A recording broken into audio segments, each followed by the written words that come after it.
If you've ever wondered what goes into the making of a successful 6-bed all-en-suite HMO, then you're in the right place. I'm about to show you how we've managed the challenges on this project, how we're building this project for future success, and what the learning points could be for yourself as well. If you've not watched my previous videos on this project, please go back and look at the videos. That will give you some context into what we're doing for this project. So this project started off as a normal residential property, and as part of being a normal residential property, it had its gas meter within the property. Now, for the gas meter to be within the property and that room become a habitable room, it's not very ideal. It's not very ideal because the gas meter should be accessible by anyone, especially during emergencies. So we had to move that gas meter from that habitable room to the outside. And that is where it is at the moment. And this is one thing that could add time, which if you haven't been doing these projects before, you wouldn't budget for that amount of time, because when it comes to services, you can't control how soon they come to do their job, because you're also on a queue which has to be followed appropriately.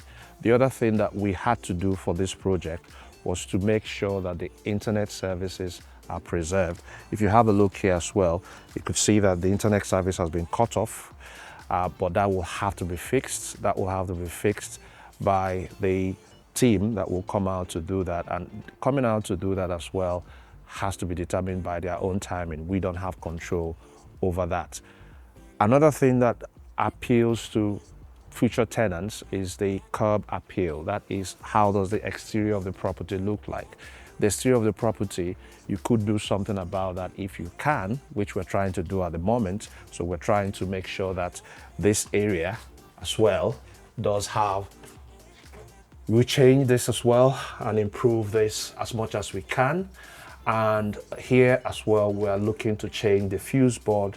This fuse board will be changed from a single phase 60 amps to an 80 amps single phase, just to help us with what we have in terms of the appliances here.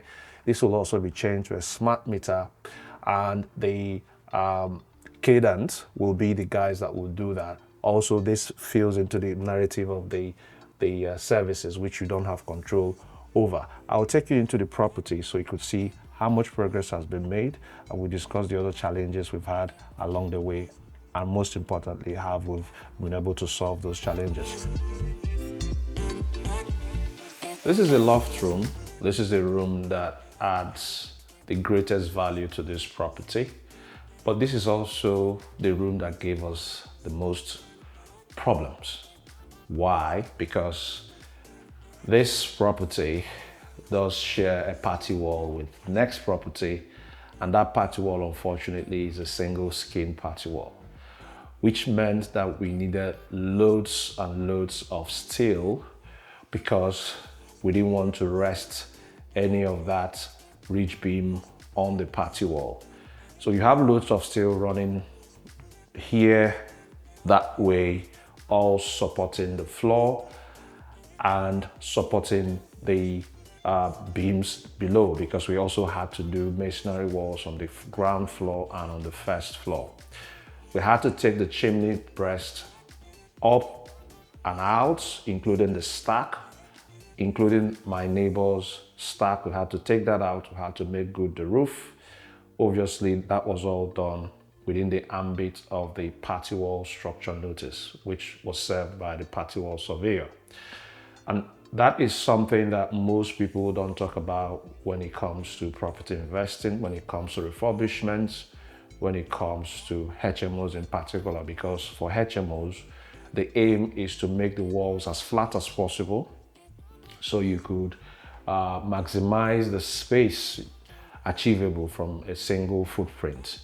And taking away the chimney breast means you are opening up, in quote, a can of worms, because it could be a single skin party wall. You could knock through the wall into your neighbors. It could open up legal issues with your neighbor when it comes to the party structure notice. And that is why it is very important that you follow the party wall process follow the party wall process up to its logical conclusion, i.e., you get the party wall surveyor, you get your neighbors on site, and if they are not interested in playing ball, as it were, the party wall surveyor will serve that notice and get everything all ironed out and set out within the ambit of the law.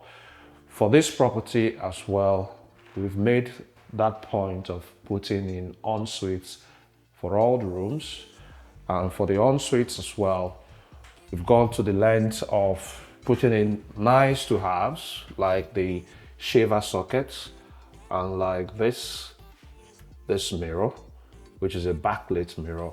So these are some of the little perks you could add to your rooms to make your rooms a lot habitable and a lot desirable, because the aim of the HMO game is to create a product that your end user, the tenant, will be delighted with. For these properties as well, we've put this toilet roll holders for all of the en-suites, because these are little things that you could probably say they're not important, but they add that little bit of finesse to the products you are creating. For this room as well, we've made it a point of duty to produce something as simple as a small kitchenette over here, but this fridge will be in all of the rooms because for us, it's to create a product that everyone is comfortable with, irrespective of HMOs having a bad reputation over the years. But our aim is to make sure what we put out there in the market, it's a lot more above average, because we intend to attract persons who will also look after the properties and respect the properties for what they are. For the loft room, we've created some sort of utility area for the inhabitant of this loft room. These are the little perks that increase the desirability of the product you're bringing onto the market. Obviously, that Velux window will be changed. They're still working on that. We're going to put in some nice floor coverings here as well. So this could be a small study area for the tenant.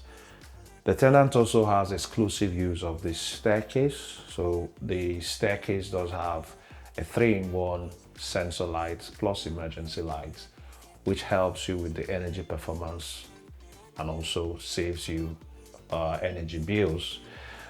We also have very nice wall painting of wall hung portraits on this part of the property, and that is all to add to the aesthetics for the room in the loft. So this is one of the rooms, and for our projects, we like to adopt a cooker-cutter approach, i.e. so that it's easy for the main contractor to crack on. It's also easy for maintenance purposes, so we know exactly what we used, the paint we used, the second fixes we've used, and so that's easy for maintenance. But there are key things that are essential in any HMO. The key thing would include a fire door, and in terms of fire doors, there are different designs available. We try to go for one that is aesthetically pleasing to the eye, so you could see this one looks nice. We also try to use the keypad rather than use the keys, because obviously tenants are humans. They would at some point lose their keys, so it's easy that you only have to grapple to one set of keys, which is the keys to the main property. That's the main front door. Another thing that every HMO will always have is the self closers, the door closers, which you could see here, and that is on every fire door. But for internal doors like the ensuite doors, you don't need them to be fire doors, but they should be the same design with the main fire door. They don't need to have any of the self closers, and they should have a turn lock as well. So same cookie cutter approach here, like every other room.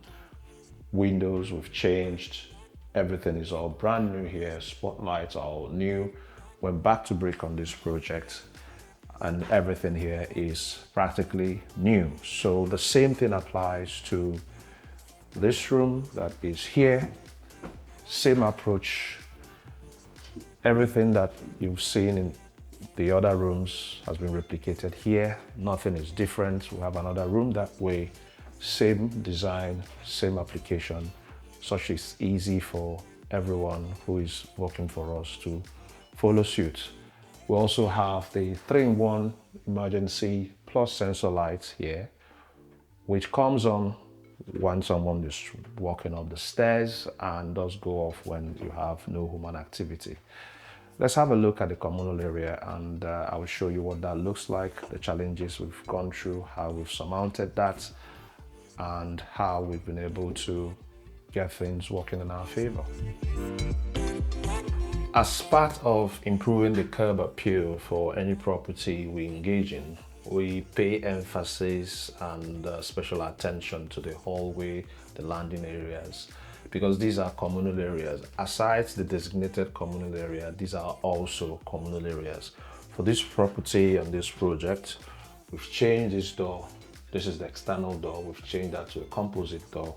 We've also put in a designer radiator here, which just makes the place feel a lot more homely and just increases the aesthetic value.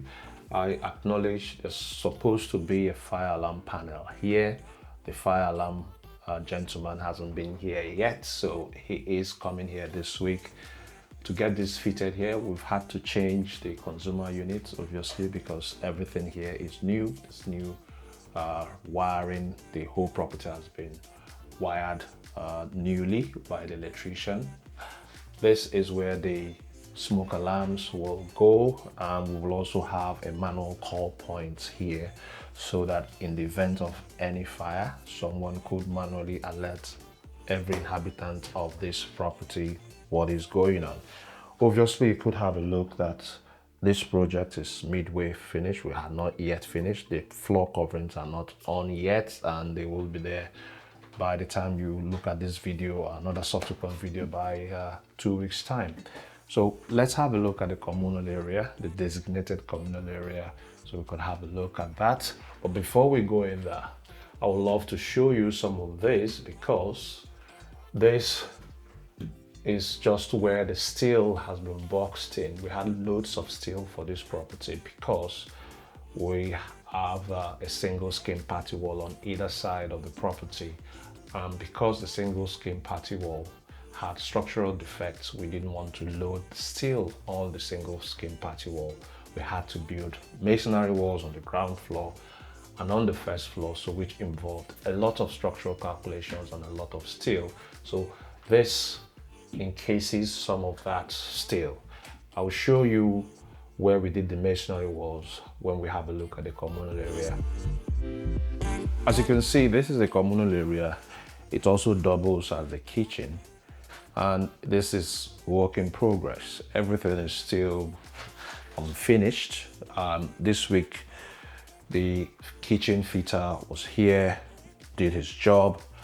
He's affiliated with the main contractor, but there are still finishing touches to be done here because we've not gone the extractor fans, and we've not had the freezers connected. These are the two big fridge freezers. The aim is to provide these utilities even in excess of what licensing requirements asks for, because we want to provide a product that encourages our tenants to be as much as possible comfortable in whatever they do.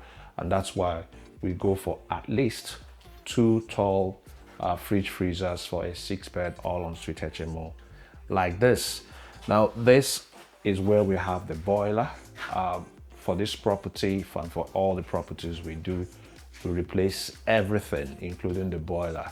So this is a system boiler, and this system boiler will work with the unvented water cylinder to service this property. For this system boiler, we'll fit a thermostat, which will be done within the coming weeks. We'll fit a thermostat that helps us also with energy efficiency and managing your energy bills. This small room here houses the unvented water cylinder. This is the cylinder you need for a 6-bed all-en-suite HMO like this, because you need hot water on demand, and you need that hot water enough to service 6 persons if they decide to have their shower all at the same time. There's an ongoing debate about increasing the MDPE pipe to your property from a 15 mil to 25 mil, 35 mil.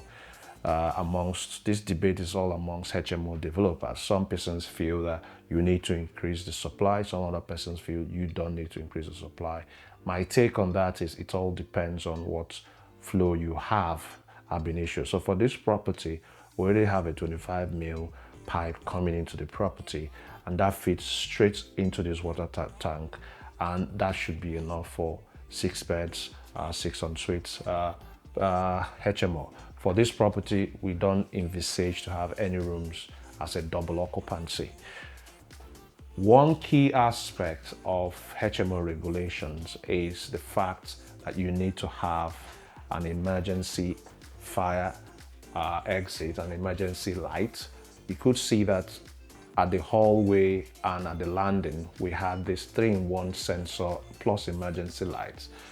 But because we're already in the communal area where you have the lights from the spotlight, we don't need another 3-in-1. Hence, we've gone for the bulkheads. So this could also be recessed into the ceiling where you only see just the green lights, but we've gone for this simpler emergency bulkhead, which is situated at the exit.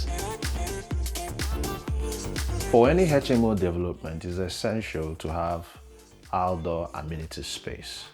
And that's where I'm taking you next.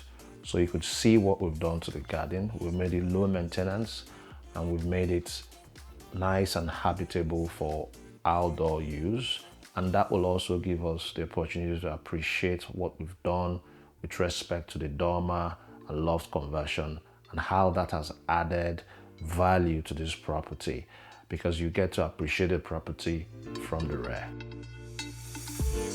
For this project, we've added value by doing a loft conversion and doing a dormer to the rear. You could see that is the loft conversion there. That is the biggest room in this property, and that room as well will fetch the highest rent. That also does add significant value to this property in terms of the rent roll and in terms of the NGDV. One thing that is also crucial in terms of your planning for a HMO is the drainage runs. So for this property as well, we've had to put in a new manhole because what you have, the architect's design, is a little bit different from what you get on site. And that is one key area where your plumbers need to be quite savvy with respect to the runs, and you also have to coordinate with building control as well. For this project as well, which we also do for all our projects, is we ensure that the garden is low maintenance. The garden has to be low maintenance for 2 reasons. One, the word just says that low maintenance because you want to make sure that you're not spending enormous amounts of money maintaining the garden, and also you want to provide some sort of nice outdoor space for your tenants, which is very nice to have, because if you have 6-7 persons living in a property, they should have some sort of outdoor space. For this project as well, we've had to provide a gate here. So these gates more or less serves as a fire escape route, because we had the conversation with the fire officer and the HMO officer, and they had a look at our plans and asked us what we would do for the man or the lady who is living at the rear of the property in case there's a fire. Yes, there's a fire escape window there, but it's good practice to also have some sort of escape from this place of safety to the front of the property. I'll take you into the property and I'll show you exactly what we've done so far, the challenges we've come across, and how we've been able to solve that, because that is actually the most important bit. If you've watched up to this point, that shows me one thing. You are interested in doing something like this. Either you are interested in doing something like this, or you would love to be associated with something like this. If you belong to either category, please do reach out. We've got projects lined up. We've got investors lined up. We've got people who are coming on site to learn, and you could also be one of them. Please do reach out. Thank you very much for watching. Do subscribe, comment, reach out to me. And if you have any questions, I will try as much as possible to answer them. If I don't know the answers, I'll point you in the right direction. Stay well.